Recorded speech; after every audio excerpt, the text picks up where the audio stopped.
Boa tarde, eu sou Luís Fernandes. Neste momento sou o diretor do Centro de Formação da Associação de Escolas da Póvoa de Varzim, em Vila do Conde, e fui durante 22 anos diretor do Agrupamento de Escolas de Freixo. Exerço também algumas outras funções e trabalho com alguns grupos que vão desenvolvendo quer investigações, quer também experiências inovadoras na área da tecnologia da educação e, neste momento, colaboro com dois conselhos consultivos, da Teacher Academy e da European Digital Academy, que é mais recente. Falar da formação é falar daquilo que é a essência de qualquer docente. É aquilo que é a essência de procurar o que nós temos de melhor e nunca parar de pensar que podemos aprender, e aprendemos, e nunca pensar que também podemos ter certezas em tudo o que fazemos. O título que eu escolhi para este webinar, que é a formação desnecessária, é necessariamente provocador. E é tão provocador como a própria formação que nós temos e a que assistimos. Por vezes nos queixamos daquilo que a formação nos dá, por vezes procuramos, outras vezes ela vem ter connosco, mas discutir a formação acho que é algo extremamente importante e neste momento mais importante ainda. Porque há muitas dúvidas, há muitas questões para resolver. Nestes tempos pouco vulgares, ou mesmo muito invulgares na educação, saber dar a melhor resposta aos nossos alunos nem sempre é fácil, quer por aquilo que nós não sabemos, quer por aquilo que nós precisamos descobrir para dar uma resposta o mais efetiva possível aos nossos alunos. E, portanto, a questão inicial que acho que devemos ter em conta quando falamos da educação, quando falamos da formação, é pensar que, neste momento, há enormes mudanças, mas também há enormes tendências na sociedade. E estas tendências não surgiram agora com a questão do transitar, que eu prefiro chamar integrar o digital na educação, e que já há muitos anos se vem debatendo, já há muitos anos que existem algumas propostas de trabalho, já há muitos anos que há muitas experiências. A própria escola virtual tem sido um exemplo nesse sentido de que como é que a tecnologia e a educação se podem ajustar e desenvolver e, portanto, estas mudanças na educação e estas tendências da sociedade agora por uma emergência trouxeram para cima da mesa as questões da formação e também da educação e do ensino. Procurar respostas imediatas leva muitas vezes a não saber exatamente qual é a melhor resposta. Procurar soluções que podem estar ao virar da esquina são muitas vezes a encontrar ainda mais problemas e mais perguntas para aquilo que temos que fazer. É por esse motivo que os docentes têm de inovar e adaptar as suas práticas. Este é um chavão, é uma frase que nós já ouvimos há muitos anos. Mas é um facto que os docentes têm que inovar todos os dias e têm que adaptar as suas práticas. Só uma pequena nota, não é possível, na educação, transformar aquilo que faz numa sala de aula presencial diretamente para uma sala de aula virtual. Há muitos aspectos que devem ser considerados e que devem ser pensados. É por isso que a formação, por exemplo, nesta área, tem o seu papel extraordinário, no sentido de questionar e ajudar a encontrar algumas metodologias diferenciadas, técnicas, as tecnologias necessárias para encontrar os alunos e ligar os alunos àquilo que são as salas de aula em todo o lado, e isso é, de facto, procurar adaptar e inovar. Mas é preciso ir um pouco mais além. Para isso é necessário que os docentes tenham mais formação e tenham mais apoio, e aqui é que a questão se torna complexa. Comecemos só por uma pequena abordagem, pensar que os ciclos de formação dos centros de formação da Associação de Escolas estão dependentes, por questões de financiamento, de uma candidatura que é feita previamente e, por vezes, muito antecipadamente, com uma projeção daquilo que poderá vir a ser necessário e que são as questões que os professores e as escolas precisam de ver resolvidas em termos de formação. Mas, por vezes, isso que é feito com tanta antecedência não é a melhor resposta, nem é aquilo que responde da melhor forma aos desafios como este que surgem e que surgem rapidamente na vida de cada um. Deixem-me falar de algo que pretende mudar o plano digital para a educação. A Comissão Europeia lançou um plano de 2021 para 2027 e fundamenta este plano com vários dados extremamente importantes. O primeiro, dizem que 60% ou quase 60% dos inquiridos, num inquérito aberto que fez a Comissão Europeia, ainda não tinham usado a educação à distância, o online learning, o ensino em linha, antes desta crise. Portanto, em termos dos respondentes a nível da Europa, 60% que não utilizaram, portanto, não estariam familiarizados com esta utilização do ensino online ou em linha, de facto é um número substancial.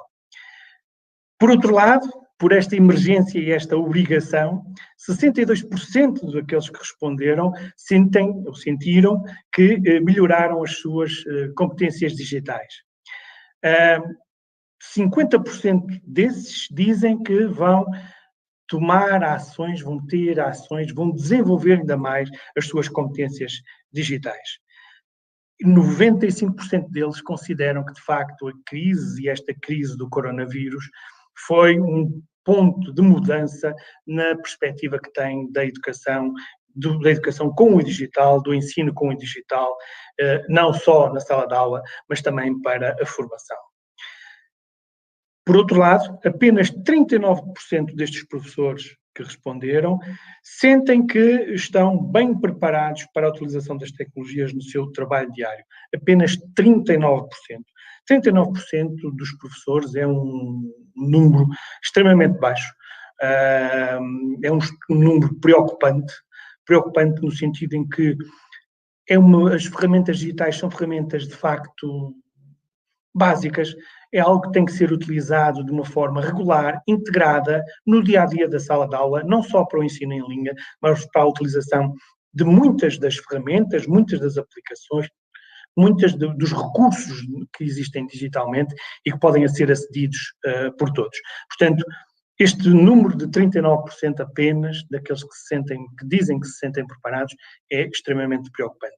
E daí, entre outros dados, entre outras situações, este plano de ação digital para a Europa, para 21-27, é algo que poderá ser extremamente importante.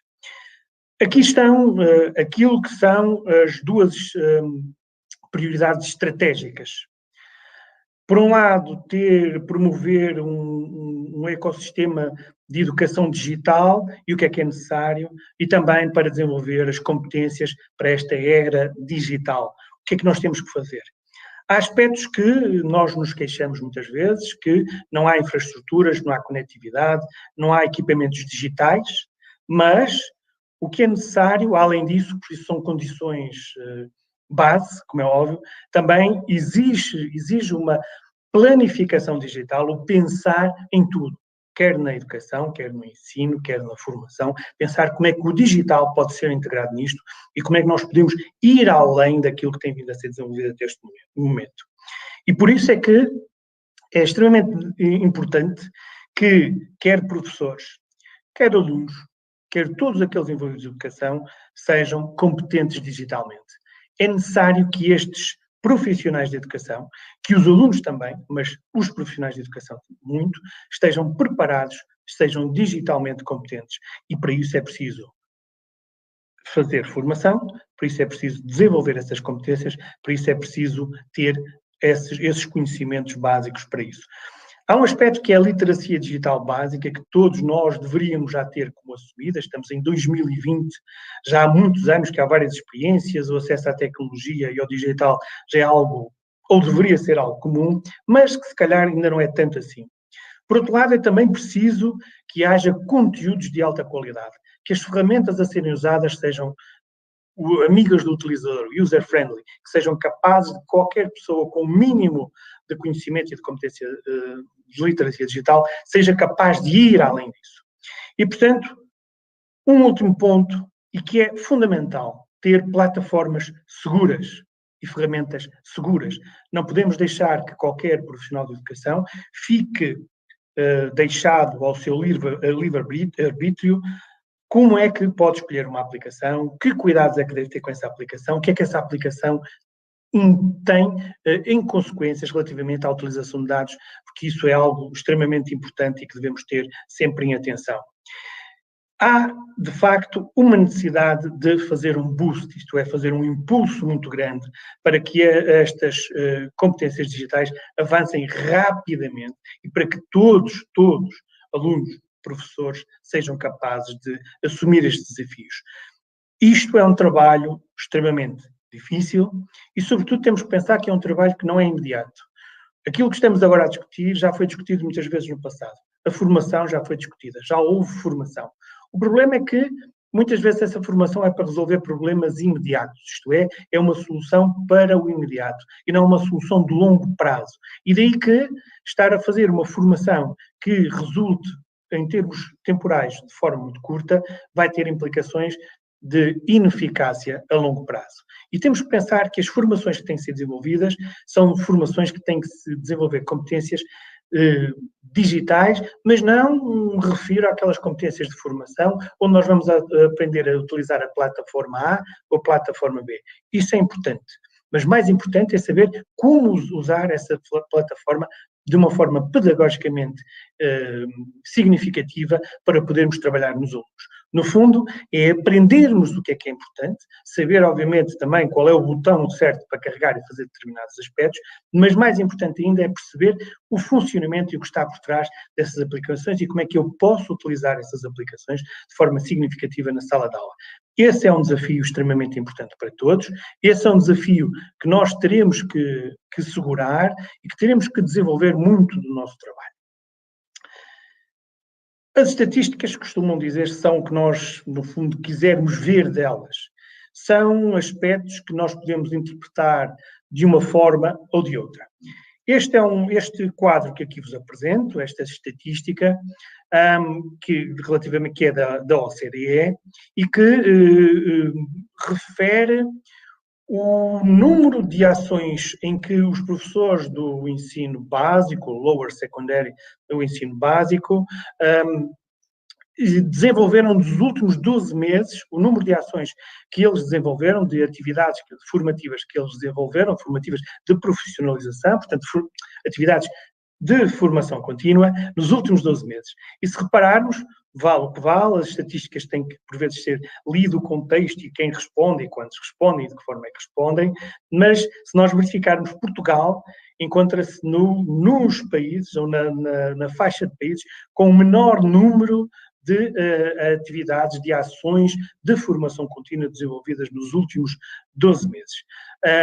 Isto é apenas um reflexo, é apenas uma situação que serve mais para nós refletirmos sobre elas e não para tomarmos isto como um valor absoluto e como uma sentença sobre o que quer que seja. Mas não deixa de ser interessante, não deixa de ser curioso que, de facto, o Portugal esteja numa situação relativamente mais baixa que a média da OCDE. Como é que, e a pergunta é essa, não é? Como é que eu posso desenvolver pessoalmente e profissionalmente? Eu aqui acrescentei a questão do desenvolvimento pessoal, porque quando nós estamos a fazer desenvolvimento profissional, eu julgo que todos temos que ter uma dimensão pessoal ao mesmo tempo. Isto é, eu estou a enriquecer-me pessoalmente, estou a desenvolver a minha profissão, estou a desenvolver aquilo que são as minhas funções como docente, mas ao mesmo tempo eu tenho que ter alguma satisfação, penso eu, ou ter também alguma evolução, alguma melhoria em termos pessoais. Por isso é que eu gostava de utilizar esta expressão do desenvolvimento pessoal e profissional. Em termos europeus, e comecemos por aqui, porque em termos nacionais todos conheceremos, ou mais ou menos, o que se passa e as ofertas que existem, mas deixem-me destacar três organismos, três organizações europeias que oferecem formação ou irão oferecer formação online.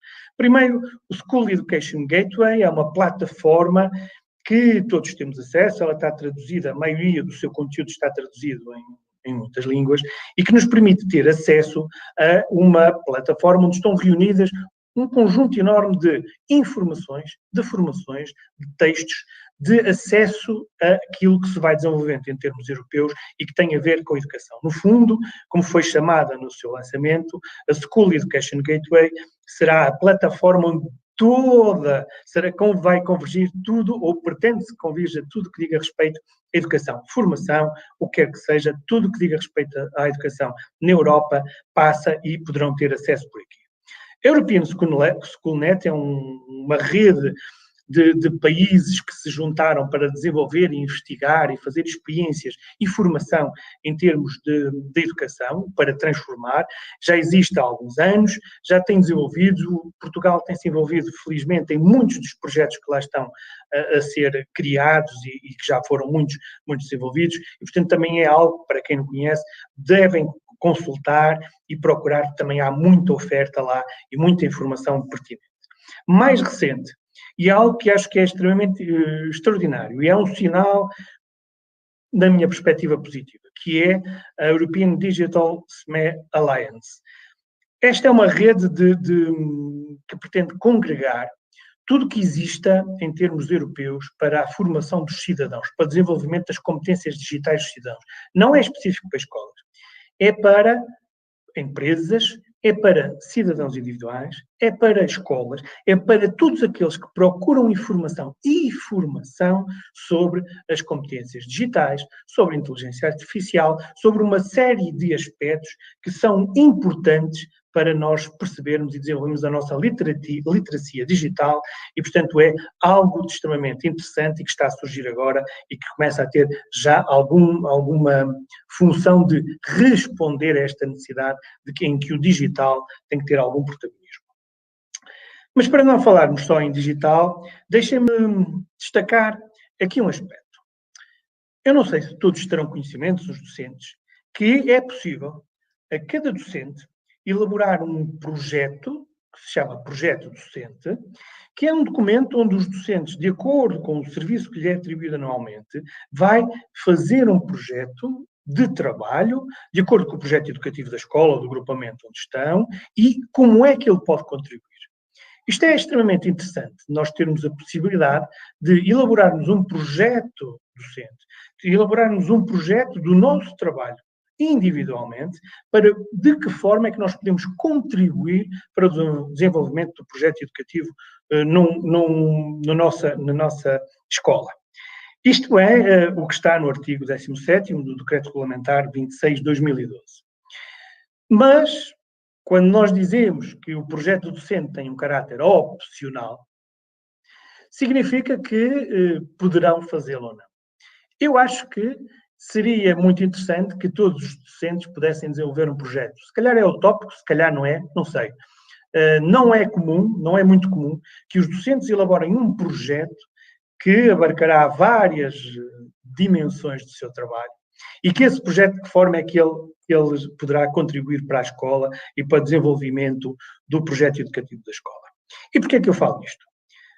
Porque eu acho que muitas vezes os docentes e a formação que os docentes frequentam está de acordo com muitos aspectos, nomeadamente a progressão na carreira, o cumprimento de determinadas horas de formação que são necessárias e muito poucas vezes com um projeto de trabalho, de desenvolvimento, com um projeto docente daquilo que ele quer fazer e para justificar porque é que tem que fazer a formação A e não a formação B, justificar porque é precisa nesta área e não noutra, e isto é algo que nos pode fazer pensar porque é que não é usado.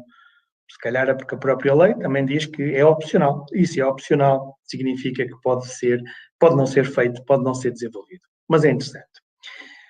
Por outro lado, se virmos este quadro aqui, e este quadro aqui tem algo de extremamente interessante. E é o quê? É aquilo que os professores dizem, aquilo que os professores, no seu discurso, nas respostas que deram, dizem sobre a sua autonomia, o seu nível de autonomia, para determinar o conteúdo das suas aulas e como é que o professor tem ou não tem autonomia, ou que autonomia é que o professor tem. Independentemente, e como eu disse, de uma análise mais profunda, vamos ver isto de uma forma mais linear mais aberta. Se repararmos, Portugal e os professores portugueses que responderam são aqueles professores que dizem que têm menos autonomia para determinar os conteúdos das suas aulas. Ora bem, isto pode ser, aparentemente, um enorme contrassenso com os projetos de autonomia e flexibilidade curricular, com a possibilidade da escola definir componentes locais do currículo, com a possibilidade do professor, como eu mostrei anteriormente, definir um projeto docente de como é que ele vai desenvolver o seu trabalho para contribuir para o projeto educativo.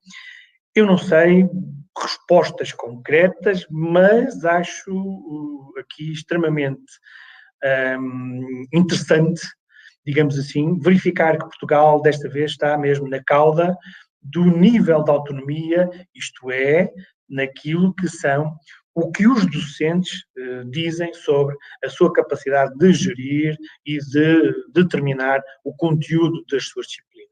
Isto tem que nos fazer refletir, porque a formação e as aulas partem sempre de um princípio de que o docente deve ser autónomo. Aquilo que se fala sobre a profissionalidade docente tem muito mais a ver com estes níveis de autonomia, de capacidade de gestão do currículo, de determinação, de organização, de decisões pedagógicas, de outras decisões, mas vejamos este gráfico que nos mostra que Portugal está na cauda, como sendo os países inquiridos, e os professores dos países inquiridos, aqueles que dizem que têm menos autonomia para determinar o conteúdo do trabalho que fazem na sala de aula. Há um aspecto que nós sabemos, que a maioria dos cursos e das formações disponíveis são feitas presencialmente ou em seminários presencialmente. 76% dos docentes naquele estudo da OCDE participaram em cursos presenciais ou seminários, isto é, sempre numa componente presencial. É importante, eu não quero e que não me entendo dizer que a formação presencial é menor, ou a formação presencial é a única, o que não tem qualquer interesse. Não, a formação presencial tem muito interesse, a formação presencial é fundamental, mas há que integrar também outro tipo de formações, há que pensar como é que essa formação pode ser envolvida, há que procurar o que é que uma questão ou outra, o que é que pode ser e deve ser feito presencialmente e daquilo que pode ser feito à distância ou de outra forma, de forma mais autónoma, e seja ela síncrona ou assíncrona. Porque ao termos uma formação, e temos tido muito dessa formação presencial, os docentes referem, obviamente, uma barreira, ou várias barreiras muito sérias, muito importantes. Primeiro, se forem síncronas, o horário da sua vida de trabalho e vida pessoal. Por vezes, quando há oferta, o custo dessa formação, e quando falamos em custo, falo no custo das deslocações, do ir aos espaços, ao local onde ela se desenvolve. Também da disponibilidade dessas formações, não muitas vezes estarem disponíveis para os docentes e para aquelas áreas que eles de facto mais se interessam. Por este motivo é que também se discute, e cada vez mais, houve a questão dos MOOC, dos Massive Open Online Courses, portanto os cursos massivos abertos e online, se estes são ou não são, ou se poderão ser ou não, uma boa forma de formação para a formação contínua. Se será possível nós, considerando o que nós já sabemos e o que temos, se esses MOOC poderão ou não ser uma forma eficaz de formação contínua. Parece que, para este plano de ação para a educação digital da Comissão Europeia, vão apostar num estudo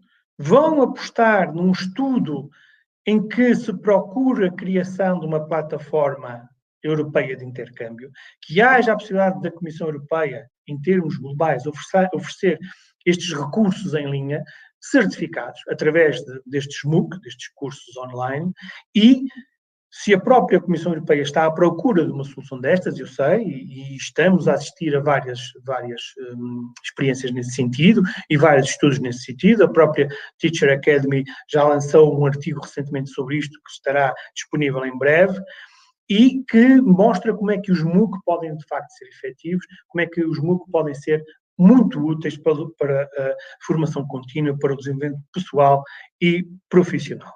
Por outro lado, há outro aspecto que provavelmente alguns já terão conhecido ou já terão ouvido falar, é uma ferramenta que já esteve em experiências piloto em várias escolas e que agora, até no plano de ação, plano de transição digital que o Ministério lançou, todos os docentes portugueses vão ser convidados a responder a esta ferramenta, que está a ser adaptada para o contexto nacional, e o que se pretende é que estes docentes façam uma autoavaliação, que o programa lhes dará uma resposta relativamente às suas competências digitais. Uma ferramenta que permite, neste caso esta selfie, não é só para professores, mas permite a escola, no fundo, avaliar o nível de literacia digital e cada professor será então convidado a fazer isso e depois será oferecida formação de acordo com os seus níveis de literacia digital. Isso parece uma boa ideia porque nós sabemos que em questões de literacia digital há quem esteja num plano mais inicial, um intermédio ou mais avançado. E não faz sentido estarem todos a fazer o mesmo. Tem que haver a possibilidade dos docentes que estão colocados em determinado patamar de conhecimento digital, de competência digital, possa ter formação com alguém que esteja, de facto, nos mesmos níveis ou níveis próximos e dividir isto por aspectos. É necessário, e aqui é que é fundamental percebermos, que todos os indivíduos adquiram conhecimentos básicos das tecnologias novas e emergentes. E falamos aqui de vários aspectos. É fundamental que todos os docentes tenham conhecimento daquilo que se passa. Quer de criação de um e-mail, mas também de perceber como é que um e-mail pode ser fake news. Como é que um e-mail pode ser uma armadilha para isto ou para aquilo. Como é que eu posso utilizar uma ferramenta de forma pedagógica mais eficaz. Como é que eu posso transformar um questionário online em algo de motivador para os alunos. Como é que eu posso utilizar o que melhor do digital nos possa dar para melhorar o meu trabalho e para melhorar o trabalho que é feito com os alunos. Reparem que isto é uma agenda para 2021, 2027. Nada em educação se transforma de um dia para o outro, tudo demora imenso tempo. As coisas demoram a fazer, mas no digital há uma diferença muito grande. Se tudo aquilo que se aprender em termos digitais, em termos do que quer que seja, não tiver uma implementação, uma aplicação imediata na sala de aula, e se demorar muito tempo a fazer essa implementação, esse trabalho de campo, podem crer que vão esquecer, porque se não usam, de facto não serão capazes de perceber. Um contributo para pensarmos hoje, é apenas um contributo. Pensarmos como é que é possível desenvolver uma formação online eficaz, como é que é possível que um MOOC tenha eficácia, como é que é possível que estas formações online funcionem. E um aspecto que é fundamental e central nisto é preciso que os professores se identifiquem com isto. É preciso que os professores se identifiquem com a formação que estão a fazer. É preciso que os professores se identifiquem com aquilo que é o seu trabalho no dia-a-dia e de que forma é que podem procurar as melhores respostas que estarão disponíveis em determinados cursos. Tem que pensar que tudo o que fazem em termos de formação tem que ser para resolver problemas concretos na sala de aula. Nós temos que dar aos professores a oportunidade de, com outros que tiveram outras experiências, com os formadores, com os colegas, de pensar, eu preciso de resolver problemas concretos na sala de aula. A formação tem que ter um objetivo muito focado, que é para resolver. Depois, um segundo aspecto, nós temos que trabalhar com tarefas e atividades autênticas, isto é, nós temos que procurar aquilo, e nestas formações, aquilo que de facto não seja o fazer de conta, não é a simulação. Nós temos que trazer aquilo que estamos a fazer para a sala de aula, para o nosso dia-a-dia, para a nossa sala de trabalho, e isso é que é importante. Depois há um aspecto fundamental. Nós temos que arranjar sempre alguém que possa, não gosto muito da expressão, mas vamos usá-la, mentorar, alguém que seja capaz de orientar, de ajudar uns aos outros. No fundo, haver alguém que possa ajudar, que possa dar um apoio para que não haja nenhum professor sozinho a resolver e a desenvolver tudo isto. Depois é absolutamente fulcral que esta utilização da tecnologia, do conteúdo, da pedagogia, dos aprendentes, se cruzem todas. se interliguem de tal forma que se unam. Eu não posso falar de tecnologia sem falar de conteúdo, eu não posso falar de pedagogia sem falar de conteúdo e tecnologia, eu não posso falar de quem está a aprender sem ligar tudo isto. Tecnologia, conteúdo e pedagogia. É fundamental. Nós podemos ter os melhores técnicos a explicar uma determinada tecnologia, mas é preciso transformar essa tecnologia, pegar no conteúdo que está disponível e, através da pedagogia, fazê-lo significativo para os docentes.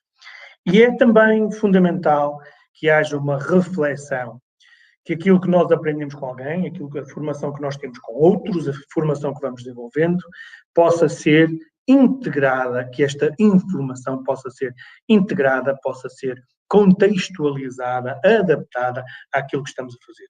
Nós vemos muitas vezes, eu também assisto a isso, experiências extraordinárias, projetos muito interessantes, mas depois falhamos na sua contextualização. Não é uma transposição, mas é uma contextualização. E por isso é que o que se pretende também com esta formação, com tudo isto, é que haja comunidades de aprendizagem que são fundamentais para o nosso trabalho. Depois deste contexto, desta discussão ou destas reflexões, vamos pensar naquilo que temos em termos nacionais. O que é que nós temos cá, o que é que nós temos acesso, como é que o nosso panorama nacional em termos de formação. Permitam-me trazer aqui alguns dados estatísticos, são os que estão disponíveis, são públicos, relativamente ao Conselho Científico de Formação Contínua, que tem a missão de aprovar, certificar as formações e fazer, obviamente, também esta ponte entre o que os centros de formação precisam, quer sejam os centros de afiliação de escolas, associações profissionais, instituições de ensino superior, bem como outras, e aquilo que fazem. Vamos ver aqui alguns números que são extremamente interessantes.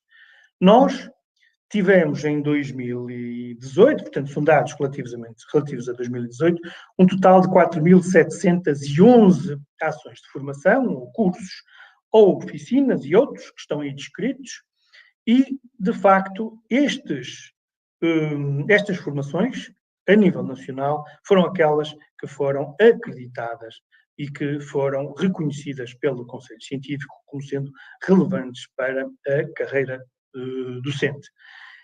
Se virmos, há um equilíbrio até relativamente interessante entre o número de formações de cursos e de oficinas. Como sabem, os cursos são um número de horas, efetivamente, de formação presenciais, ou não só, mas sobretudo presenciais, que são válidas.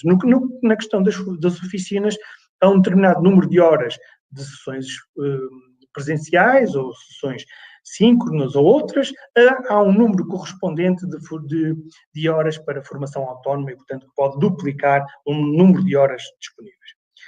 Reparem nas formações no estrangeiro relativamente à dimensão das formações nacionais. 4.711 a nível nacional e 605 a nível do estrangeiro. Ou seja, o número de ações que estão referidas no estrangeiro são relativamente reduzidas em relação ao volume nacional. Outro aspecto fundamental, os cursos acreditados pelos centros de formação de associações de escolas, no valor de 3.500, é substancialmente o maior de todos aqueles que estão em desenvolvimento. Se repararmos, há várias áreas onde praticamente há um mínimo ou muito poucas formações. Como é que os colóquios e os congressos só têm duas ações? Os projetos e o círculo de estudos apenas um número reduzido, 62, e que o projeto e o círculo de estudos são as modalidades de formação, das ações de formação, se calhar mais exigentes em termos de trabalho na escola, de trabalho de implicação dos formandos, enquanto que os cursos são menos ativos, as oficinas já exigem uma parte em que há um trabalho mais ativo dos docentes, mas isto tem que ser lido, obviamente, num valor global, mas é interessante, é muito interessante. Aquela diferença que eu vos falei dos cursos da oficina e relativamente à sua transição para o digital, o regulamento de 2017 do Conselho Científico refere que os cursos, e reparemos aqui numas palavras que, por vezes, a mãe diz que uma imagem vale por 1000 palavras, mas às vezes há palavras que dizem muito, ou dizem mais do que aquilo que parece. Então, relativamente ao reconhecimento, à acreditação dos cursos, diz o regulamento: admite-se, contudo, que um curso de formação possa funcionar em regime de e-learning. Ou seja, admite-se, contudo, mas porquê? Porque esta menorização dos cursos e-learning, dos b-learning, mas porquê esta menorização? Não é tão... não tem tanta qualidade um quanto o outro? É possível controlar mais um ou menos outro? Haverá menos qualidade no que se faz num ou no outro? Reparem que, por vezes, e aqui esta palavra admite-se, não é? Ou as duas, admite-se, contudo, que poderá haver quase que ok, muito bem, nós podemos ter cursos de formação, mas a modalidade de curso é uma coisa excepcional. Já quanto à oficina, também que se diz que, em casos devidamente justificados, pode ainda funcionar em regime de e-learning. O e-learning está fora de questão. Eu acho que, sendo de 2016, eu entenderia isto um regulamento mais antigo. Mas sendo de apenas 4 anos atrás, não faz sentido que o regulamento de acreditação da formação limite, de certa forma, não exclui, é um facto, mas limite, de certa forma, e nos próprios termos em que está regulamentado, diminui-lhe ou acaba por colocar alguns obstáculos para esta forma de acreditação das formações. Isto são pequenos pormenores, mas são pormenores importantes que nós devemos ter em conta. Por isso é que eu entendo que era fundamental que fosse possível que os docentes desenvolvessem um plano de formação individual. O que nós temos agora são as ações de formação oferecidas pelos centros, na sua maioria.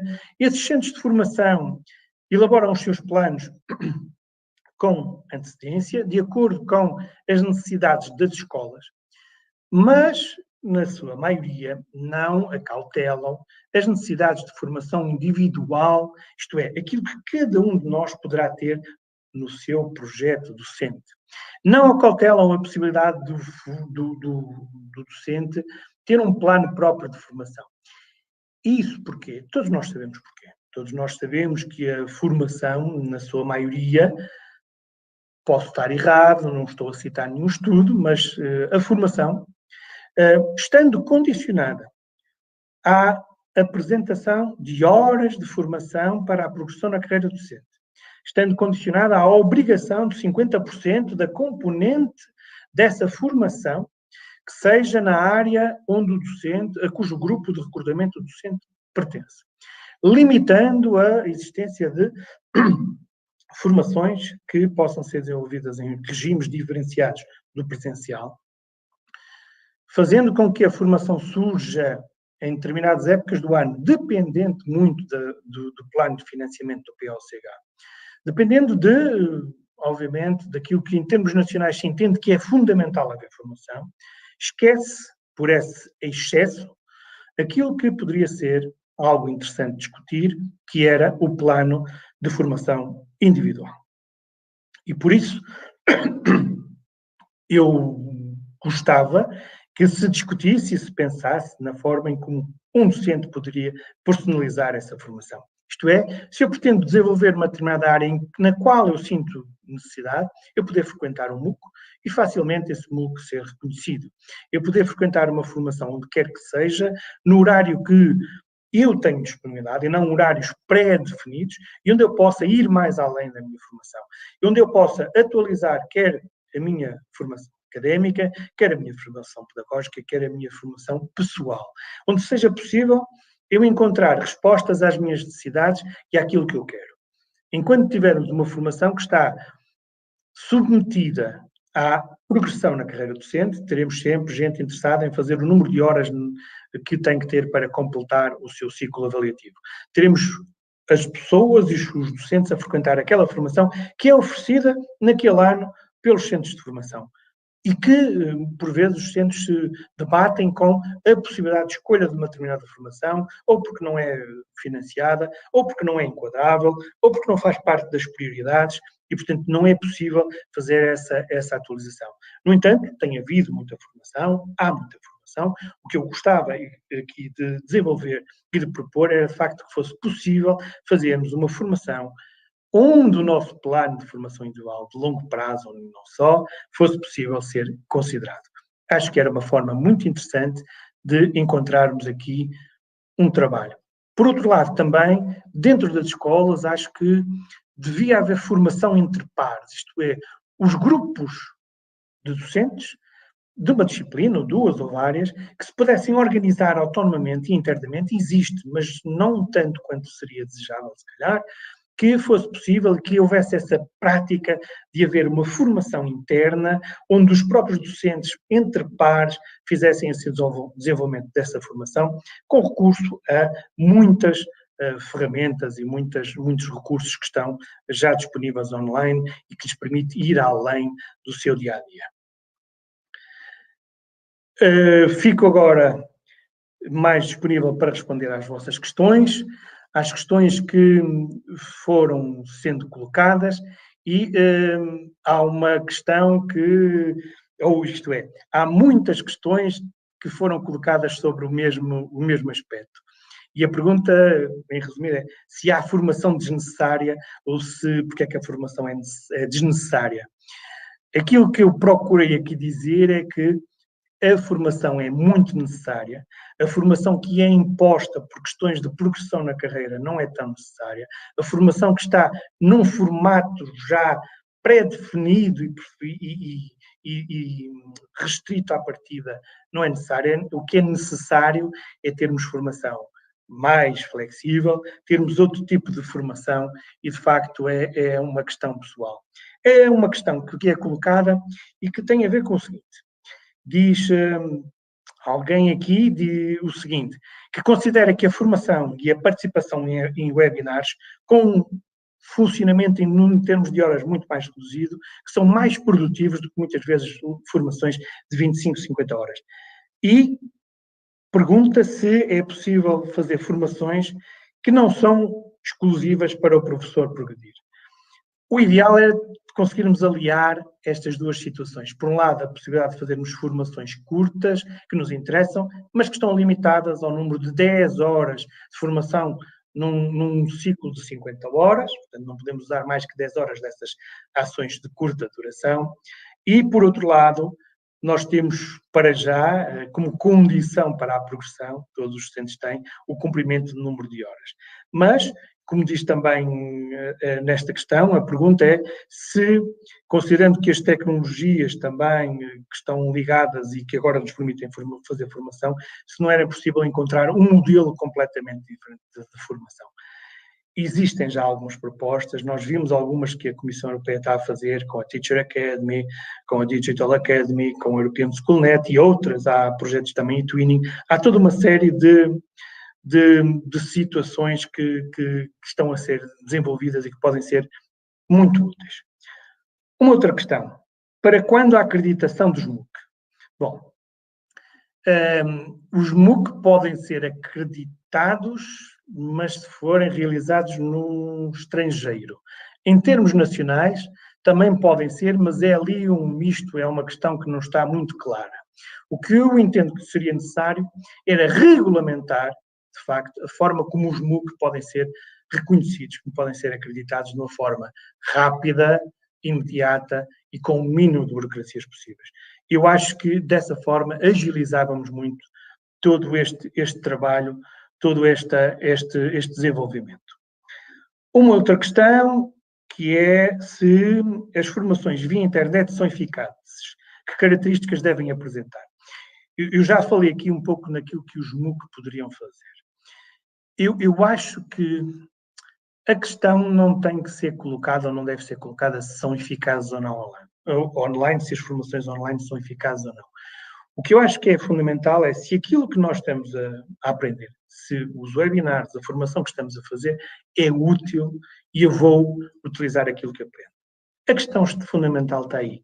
É se eu estou num determinado webinar, numa determinada formação, ou quer que seja, e se isso vai ser útil para a minha prática docente.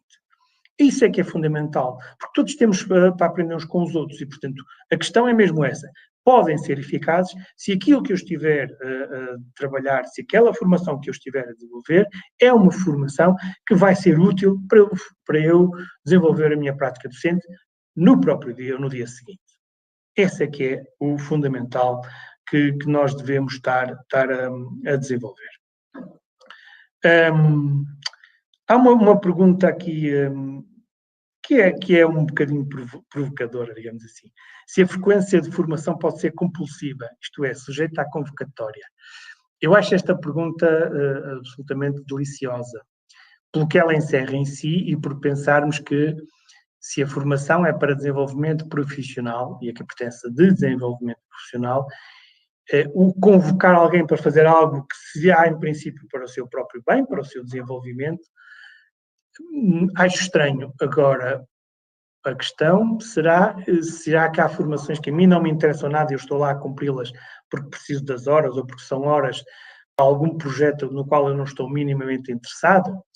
Eu acho que tem que haver, de facto, um debate interno nas escolas, nos grupos docentes, nos departamentos, para percebermos melhor ainda que formação queremos, como é que queremos que essa formação desenvolva, como é que nós queremos que essa formação seja capaz de nos levar a bom porto, de que forma é que essa formação será benéfica para mim, mas também para o meu trabalho, para aquilo que eu vou desenvolvendo na escola.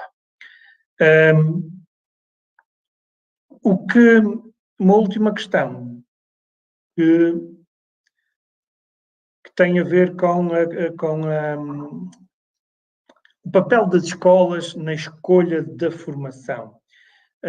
E neste período, relativamente a este período que todos vivemos, se a escola não devia ter tido um papel mais eficaz ou mais interventivo na identificação das necessidades de formação. Nós já temos debatido muitas questões da formação, já há muito tempo, da formação digital. Não houve tempo, e portanto alguém disse, nós estamos numa emergência, ou estivemos numa emergência, continuamos provavelmente a ter essa emergência, não haverá respostas possíveis imediatas. O que correu bem, correu mal, temos que aprender, mas temos que perceber que o desenvolvimento de formação, e em termos de formação digital, é um longo percurso. Porque há muitas questões a resolver antes de se ter um sistema eficaz de formação à distância, antes de ter um sistema eficaz de trabalho à distância, porque há muitas questões técnicas, questões de organização, que demoram o seu tempo a serem integradas. Mas há uma certeza que é esta, é que nenhum professor sozinho pode fazer isso. Terá que ser sempre um trabalho de comunidade de aprendizagem, tem que ser criadas comunidades de aprendizagem, de partilha, porque só dessa forma é que será possível chegar a bom porto. Agradeço muito a vossa participação, agradeço as vossas questões e também alguns comentários que foram feitos e deixo-vos aqui com as referências daquilo que eu fui percorrendo ao longo deste webinar. Tem as hiperligações para aquilo que eu fui referindo, para os artigos, para os estudos, para os sites e que vos convido a ler com atenção, a perceber porque se soubermos o que se passa no mundo, e neste caso mais na Europa, mas também se soubermos o que se passa no mundo, vamos perceber melhor aquilo que podemos fazer e o que estamos a fazer em todas as nossas escolas. Muito obrigado a todos e até uma próxima oportunidade. Muito boa tarde.